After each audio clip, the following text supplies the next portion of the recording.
Kwaniriza nnyo nate wano ku UBC TV mu kaseera we tukutuusizaako embeera y'obudde.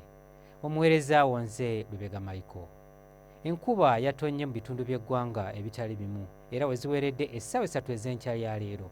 Namutikwa w'enkuba eyatonnye mu Mbalala yawezezza milimitazi 47.5, mu Kabaale milimitazi 25.8, so ng'ate yo mu Mubende zaweze milimitazi 17.4.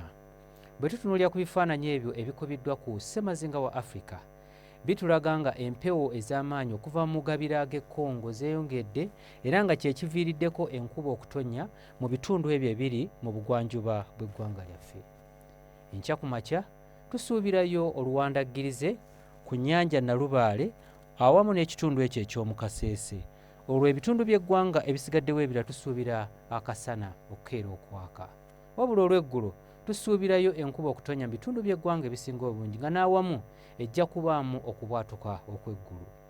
Ebbugumu erya waggulu tulisuubira okutuuka ku degrees 30 mu bukiikakkono bw'eggwanga lyaffe, so ng'ate ebitundu ebyo ebiri mu masekkati n'ebyo ebyebulunguludde ennyanja Nalubaale nga n'ekibuga Kampala mw'okitwalidde, ebbugumu erya waggulu tulisuubira okutuuka ku degrees 29. Ate olwo yo mu nsozi ez'e Kabaale ebbugumu erya waggulu tulisuubira okutuuka ku degrees 25. Bwe tweyongerayo mu bibuga ebimu ebiri ebusukkansalo bw'eggwanga lyaffe, mu Mombasa tusuubirayo enkuba okutonnya, so ng'ate mu Moscow tusuubira omuzira nga gw'amaanyi, ate yo mu Dubai akasana kajja kwememula nga n'ebbugumu erya waggulu lijja kutuuka ku degrees 34. Ebyo bye tukujjidde mu kitongole ky'eggwanga ekivunaanyizibwa ku mbeera y'obudde wano ku UBC TV, n'olunaku lw'enkya tulindire mu budde bwe bumu. Nze Lubega Micheal.